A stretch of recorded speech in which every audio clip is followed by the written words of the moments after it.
Hello, Awaken Live. We're back. We're doing a marriage series, and this is our second one. So I'm just going to ask a question, and then I'll have you answer first. What are some of your go-to communication tricks for conflict? Oh boy. Well, I think that for us, the first thing that comes to mind is just that um, we just always talk things out like right away, immediately. We just make sure that there's never anything that's like simmering for any amount of time. I think that's the most important thing about conflict is very natural. You're going to have that no matter what. But if Mhm. you the problem becomes when conflict goes unresolved or communication is repressed and kept down, and two people aren't talking things out. That's when actually things become you know very, very bad very quickly. Um, Lots of bad things happen. Lots of wounds can happen. Just bad habits, everything. So I think of all the things we do, that's probably the most important thing. I think is just, and it's kind of strange. I think that we probably sometimes over communicate. I mean, we'll just have a fight right in front of whoever's sitting there. If you're over for dinner, you might get a show. But yeah, that seems to be probably the thing that is the best for us. We just make sure that we never go to bed angry. Mhm. Like we have those discussions, we get them over with really quickly, and Mhm. they're just kind of done. So that sticks out in my mind as maybe the thing that really kind of defines our style of dealing with conflict, for sure. Mhm. That it's just quick and never holding anything back, never holding anything, never just kind of waiting and letting things build tension and build pressure. Yeah. I think what sticks out to me is some of our little quirks that we do that just diffuse the situation. Like our little slap of the hand, Hmm. Yep. um, when we know that we're doing something wrong, but we don't want to admit that we're sorry. That would make me a little bit more than anything.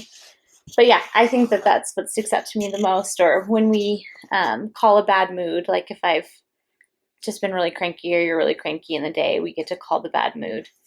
And I just think those are like just little things that diffuse the situation whenever we're really Yeah, heightened. I think we got to explain what you mean, like the hand slap things. Like, Yeah. so it's basically like if one of us, it's kind of more about self awareness, on both of our parts, but it's that if one of us is cranky, walking around, not being kind, not saying kind words, just kind of like grumbling around, just overall not being pleasant to be around, and then the other one calls them out on it. It's like, hey, knock it off, whatever. Then we just kind of have this thing, yeah, where it's like we'll quickly just put our hand out, and it's kind of a way of really quickly saying sorry, and then the other one just And really. usually I hit it way harder than that, let's be honest. Mhm. But Yeah, just a way to really clear the air really fast for us, and it's an acknowledgement from the person who's being cranky, acknowledges that they're being not very fun to be around, and then the other person just kind of quickly says, "Yeah, thank you for saying sorry. Nice, move on." yeah, it just kind of makes fights that could be a really big deal or not talking to each other all day kind of just nipped in the bud. Mm-hmm. Yep. Yeah. And then the Um, bad mood thing is really just I get to call the day if I'm having a bad day, or you get to call the day if you're having a bad day. And then the other person just has to have grace for you, extra grace, because you're at least admitting and being vulnerable, saying, hey, it's just a bad day for me. And so then that gives that person just an extra dose of grace for you. mhm. Yeah, that's true. Yeah, Um, and I think it's not necessarily that those things have to be your things, but those are just what work for us. Those are the things that we have learned to develop in our marriage to diffuse conflicts, really. And what is your way to diffuse your conflict? How do you diffuse your conflict? And figuring out what that is, I think that's more of it than using exactly our tools that we use. yeah, probably so.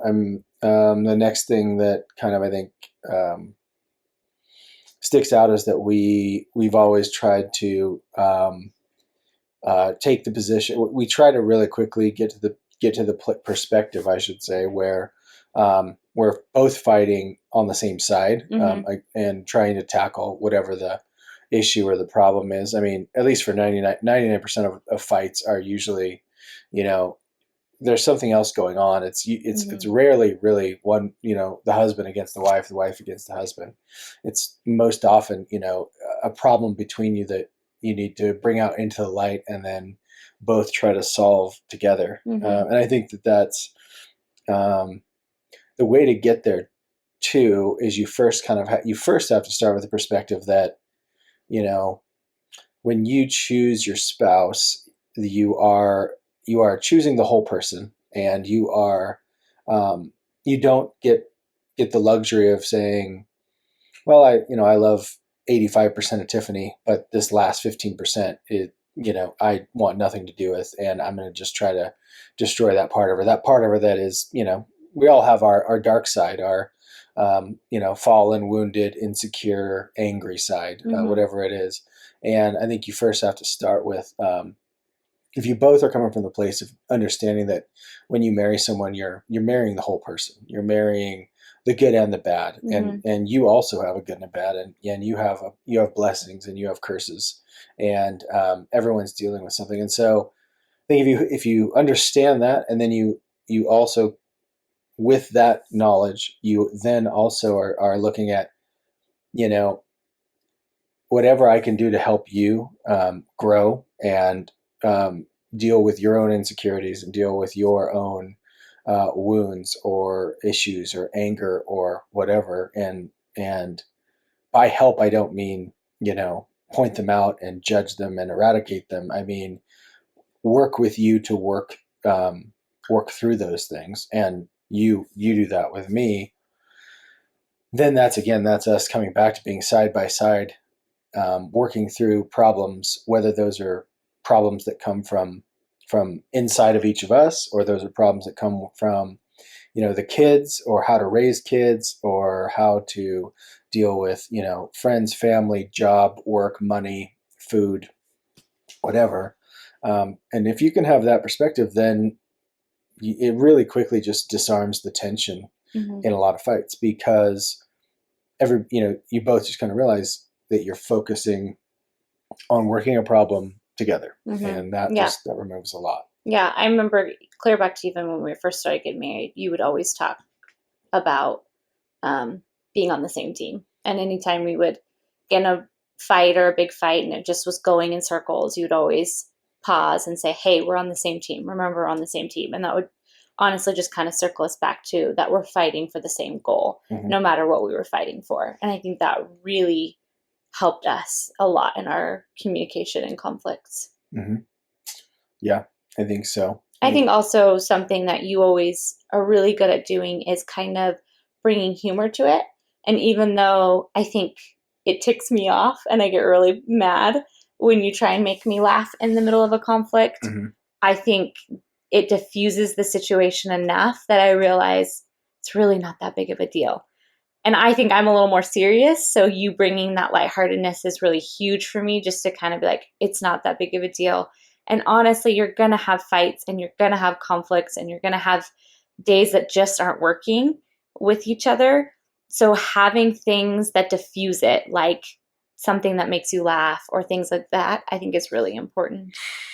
Yeah, I think so. And I think that, kind of along those same lines of, like, owning the whole person, I think that's another thing that can kind of come out in a relationship Mm-hmm. is, you know it's weird because, no one would willingly say, like, I want to marry somebody exactly like me, that thinks exactly like I No, do. that'd be boring. Yeah, so I think everybody inherently knows that's not what they want. Mm-hmm. But then, when you're in marriage, and, just kind of naturally, when when that other person is coming at things from a different point of view, and when they are, just looking at the world through, a different lens, and they are just acting differently than you are, then we almost try to, like, fight that in each other. And Mm-hmm.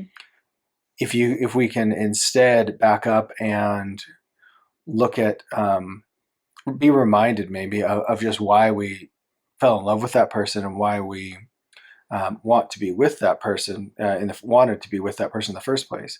What I mean by that is that we remember that we look at the world this way. And for instance, the way that would work for us is, for me, I'm very live in my head. I don't, I'm 5% emotional and 95% logical most of the time. And I look at problems intellectually and how do I solve a problem? How do I work a problem? And I'm just, very objective, not very idealistic, not super relational. Whereas you are ultra relational in everything you do, then also fairly idealistic, and you look at things through the lens of the heart and how things work relationally, how things work idealistically. You live in the world of should a lot, like what should we be doing right now, and I don't at all. So while those things can rub each other the wrong way, at the same time, if you can see, like, that's why I married you, is because you complement who I am and I complement who you are. And so if instead of looking at, when your partner disagrees with you as something that's negative, but instead trying to see how your combined points of view actually point to the right way, like that's the power of real, like, lifetime partnership right there, is if you can do that. And so that again comes to like owning the whole person and who they are, and being humble enough yeah. to say, my way isn't always the right way. And what can I learn from your way? I think that takes a lot of humility. Yeah, I think that it does. And then striving to learn from your partner. And, I think, like we've talked about, the Enneagram for us has and that's been helped us a ton. Really powerful, which, for anyone who doesn't know, that's the Enneagram, it's called, has essentially 9 different personality types. And they, there's 3 different called triads. And so there's 3 different types in each triad. There's the heart types, the head types, and then the instinctual types. And, the first premise of the Enneagram is that is super helpful, is just that, however I'm kind of thinking about things, if I'm a personality type 5, there's 8 other ways for humans to look at the world, and there's 8 other motivations, core motivations that people can have. And that alone just sets the tone for a lot of self-awareness and a lot of just awareness that just because I see things a certain way, there's a lot of other ways to look at things. And yeah, I think the Enneagram has helped us a ton in marriage, because where I think I get upset and push you away is when I'm feeling unloved and not connected to you as a 2. You being a heart type. Yeah. Yes. And where you get really upset and get frustrated is when you feel overwhelmed. And just knowing that, and I think we kind of figured that out through the Enneagram, just knowing that has helped us, when I'm upset, you not to take it as personally. Well, and you also to know, be why aware. Why I'm upset more, instead of just attacking you and lashing out at you. No, oh wait, I think it's because we haven't had time together. But also you having that and being like, oh, which you've always really been good at, I think, even before the Enneagram, really seeing the bigger picture of what's going on. So when I'm lashing out and I'm saying things that are not really kind, you're always able not to take that so offensively and just kind of be like, what is really deeper here? And I think that's a huge gift that a lot of men probably could struggle with, just because they don't typically think that way. They think more just very factual. But you really look deeply and go, she's really acting cranky. What's really going on? And usually, being the helper and being the 2, it always stems back to not feeling connected to you or not feeling loved by you. And you're able to really trace that, which really diffuses fights as well. Yeah, it does. Yeah, no, I think we're both fairly good at that. I think, again, I know I keep saying it, but it's that kind of like that individuality in a partnership, and knowing and accepting and actually loving the whole person. Which is, again, big, like, valuing who you are, and those parts of you that you're so good at and naturally good at. For instance, again, you being a heart type, you so value the relationship with our kids and time with me and all Mm-hmm. of that stuff. And but that also means that you're not super good at other things. Mm-hmm. And some of those things you're not good at could really bug me. Mm-hmm. Um, and if I only looked at the negative instead of really looking at the positive of what, the way you spend your time with our kids and what kind of dividends that'll pay in their lives and in our relationship to them Mm-hmm. over the years, that's huge. So me just be having that awareness is big, and you also having that awareness with me that, yeah, there's a lot of things I do that are probably eccentric and kind of, that are weird to most people, which is Mm-hmm. fine. But Yeah. you always look for the value in what I do, and I look for the value in what you do. And Mm-hmm. again, that also sets us up for a more, if you both value the differences in each other, then it's just a lot easier to have disagreements that, for lack of a better word, or just have a mutual respect Mm-hmm. of, because again, I think we talked about that. That's like one of the problems in relationships is when one person just feels like what they think should just rule the house. And that's not a partnership. That's one person, one person fighting to have everything they believe unfolded and lived out in a household. Mm-hmm. And then if that's happening, then that means that the other person, whether that's the man or the woman, is being repressed fully. And that's not a healthy marriage. That's not something to strive for. We definitely have different roles in marriage, but both the man and the woman should be fully expressing who they are and living a life that they are comfortable with and as happy as can be with. And both people should support one another in that. Mm-hmm. We think Mm-hmm. so. Yeah.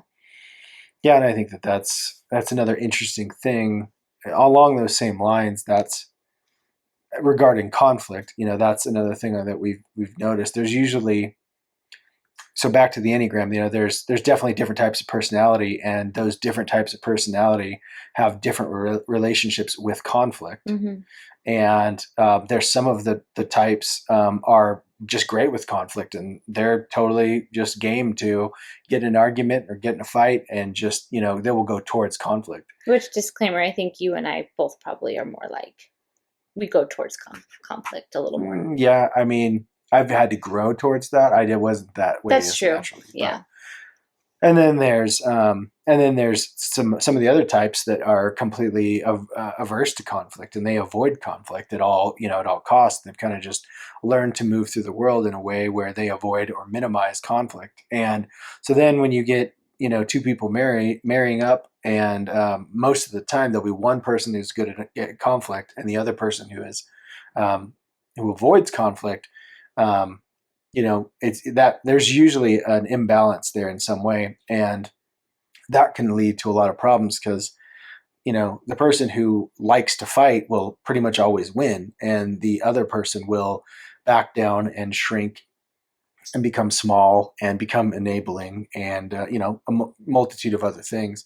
But again, that's just setting the tone for an unhealthy just relationship period, a foundation. It's hard to have much of a relationship when one person wins all the battles and the other person's heart is being repressed and essentially kind of dying over time. Mm-hmm. Or resentment or contempt is being built up. Mm-hmm. So I think that's maybe another thing we could say is, if to bring in that self-awareness, that if you are that person who's great with conflict, then you need to kind of bring on, and your partner is not, then you need to maybe mine that out of yourself, where you're the one looking to your partner and trying to bring out what their real point of view is. Like if you're the one who can win any battle, then you need to make a safe place for your partner to be able to express themselves and unfold them a bit. Mm-hmm. And if you're on the flip side, that person who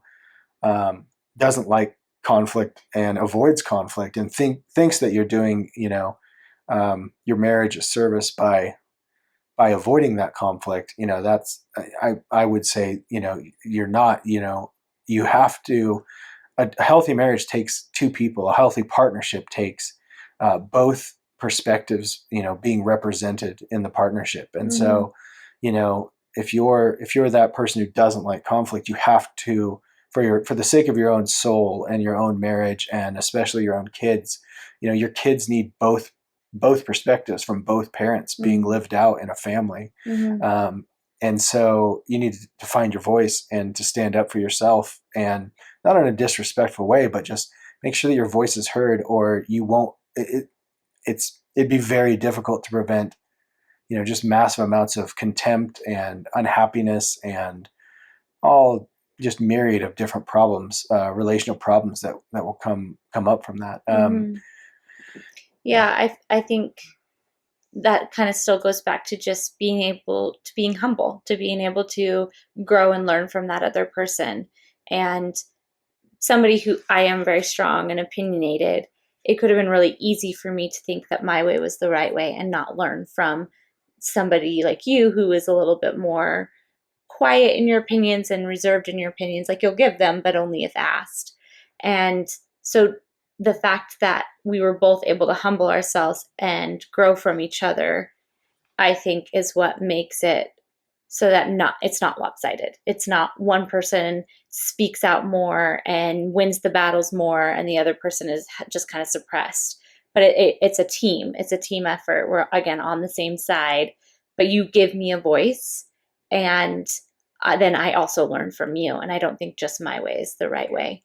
And you've always said, you can win the battle but lose the war, and that has always Mm-hmm. spoken so much to me. And kind of in that same regards, like if you are somebody who's really strong and opinionated and always wins the fights and you can win any argument, you may be winning, but you're losing the war of the person's heart. Yeah, you're losing their heart. You're losing your relationship. You're Mm-hmm. learning trust. You're losing trust. Mm-hmm. Yeah, so it's not worth it. Mm-mm. It's not worth it to be right and to hurt and continually beat down, the heart and the will of your partner, the person who's supposed to be alongside you in life. Mm-hmm. I think that's maybe the issue, even in a lot of circles of Christianity, is just that the husband is such the leader, and we definitely have our roles to play, but that a husband leading should, in my opinion, never mean that a wife is that her opinion is ever second rate or Mm-hmm. put aside. Mm-hmm. Again, two voices in balance should be Mm-hmm. leading a family, and that's what's worked for us for sure. Mm-hmm. Yeah. So Yeah. And I think also in conflict, I think one thing that's really worked well for you and I is going towards each other. We just always go towards each other. We don't shy away from what we have to talk about. We talk about everything. You're literally my best friend. There's not one thing that I think I would tell somebody else that I wouldn't tell you. And I think that has created such a foundation of trust that has really made it easy to be able to communicate and be able to have conflict and really trust each other's heart, because we just constantly are moving towards each other. yeah, I think that sounds right. Yeah. What So, what are the core values you have built your relationship on? Um, I think that's a hard question. I think that what comes to my mind is probably growth. Mm. Like we kind of along the lines of everything we've said already, but growth has been big. That, in other words, that we understand, are self-aware that we are flawed humans, and that we have the humility to know that just like we thought we knew everything when we were 20, and by the time we were 25 we thought Yeah. we figured out how much we didn't know. By the time we were 30 we knew even less, right?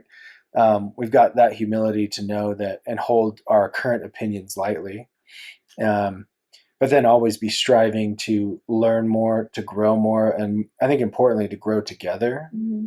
which I think again that I keep circling back, but just that individuality of Mm-hmm. owning the whole person gives Mm-hmm. you. Yeah. I think that's something that's really important is letting that person be their individual. I think that's something that as we've grown in our marriage, we've allowed. I think that's something maybe I struggled with back in the younger years, but allowing you to be Jeffrey, which is an example is like in worship, you're most stoic and reverent, and I'm more charismatic and a little bit loud. And I think it'd be really easy for me to judge that in my younger years, but I think we both learned how to just accept the person and the individual person that we are and allow us to be individuals. We're not an extension of each other. Although we, are partners and we're teams, we are still individuals and there's still things that, is different and that's okay. And just really, like you said, owning the whole person, going back to that. Yeah, I think so. Growth and growing together and Mm-hmm. committing to that is big. Mm-hmm. What else? Yeah, I mean, I think that those two are almost together, like growth, and then, like you said, individuality is kind of another thing of being, two parts of a whole, but being our own person, and each other and each person supporting that. I And think that's accepting another that. Yeah. it's another pretty big tenet. I think, Mm-hmm. and then maybe the last one would be just like um, the commitment we have to Mm-hmm. each other that I'm not sure everyone has as Mm-hmm. much.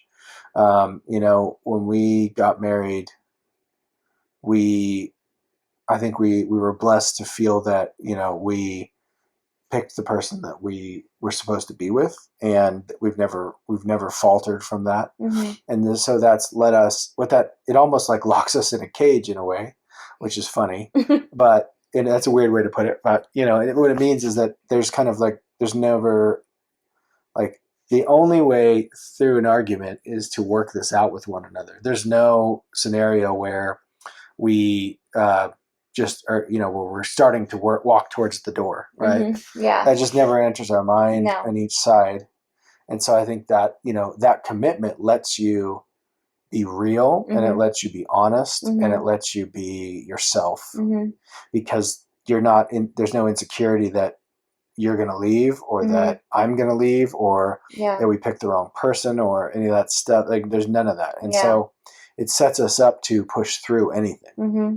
Doesn't Yeah. matter. Yeah. Like Tanya and Daniel's kind of story is never give up. And I think that is so huge for marriages is you always keep going. You just keep fighting for your marriage. You keep fighting for your relationship. You never give up. And I was always taught growing up that divorce was just never a word that was ever allowed to be used. And I think that that's really bode well in our marriage. It's just not on the table. It's not acceptable. It's not something we say in arguments.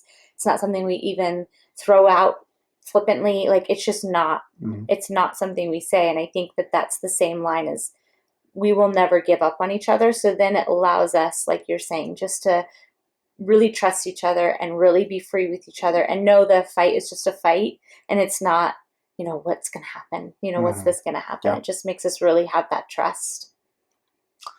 Yes, That I think commitment. that's a big thing. And I don't know how the people that don't have that necessarily, I'm not sure how to help them get that, except that when you can, like, if you start with a place where you are, um, it's like if you've had a rough road so far or whatever, but if you just kind of go back to the beginning and say, look, like, I commit myself to you, you commit yourself to me, and again, like the only way that we're moving forward is together. Mm-hmm. Then that sets a tone of just cooperation. That Mm-hmm. that if you don't have that, and if you have a plan B, even in the furthest reaches of your mind at all, if you have that, where like maybe I'll leave or whatever, or that almost like um, that self-destructive kind of a thing that Mm-hmm. people can sometimes have, where they are causing fights in order to make the person leave, or if all that stuff is gone, Mm-hmm. and if there's no option for that, then it's amazing what two people can come together and actually figure out together, and Mm-hmm. what kind of cooperation that they can kind of come to Mm-hmm. when you remove all the other crap and it's Yeah. not there. Yeah. All the other options and all the other kind of immature, um, ways of dealing with conflict in that way. Like when you get married, you fully and full tilt commit to it. Yeah. And if you do that, it's a far more of a downhill slope. Every argument is more of a downhill slope because you're both trying to walk towards a goal instead of holding anything back. Yeah. I remember I was talking to one of my friends when they first got married, and I had said, the first thing the enemy tries to say to you right after you get married is you made a mistake. And I think it's kind of the same lie that he used in the garden. He can't get you to believe that God isn't real to Eve, but he tries to convince her he's not good or that it's not right. And I think with marriage, it's you made a mistake. This isn't the one.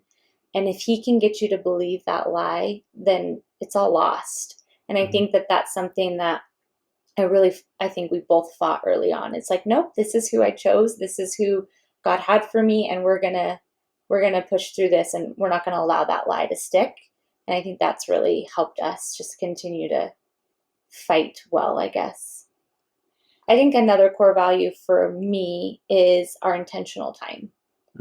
I think we make a point, not only for you and I to spend a lot of intentional time together, but also to have intentional time with our kids. What are you looking at me like that for? No, it's for fun. Yeah, so we just have a lot of intentional time. I think we didn't maybe necessarily have that a lot before when we had younger kids as much, but we've made a point to have more intentional time now and make sure we get dates and make sure we have intentional conversations. And I think that's one of my core values that I love about us. Yeah. So, overall, with those two questions, I feel like, the theme was, like, understand that the person, first of all, when you got married, you committed to that partnership and to that person. And you need to do that wholly and fully. And anything you're holding back, you need to get rid of, or there's no hope. If that back door is even cracked open at all, then you will always be fighting the battles that are for your marriage with one arm tied behind your back. And then just as much so, just knowing that, that the person you married is a person, and the more everything that you do to invest in their heart and in who they are, you are going to reap the benefits of, because they're your partner and they're half of you, and they are the mother or the father of your kids. So I think, from those two questions, that's probably how I would sum it up. And so I think that's it. Thanks, babe. Well, we'll be back with more questions next week. See you guys.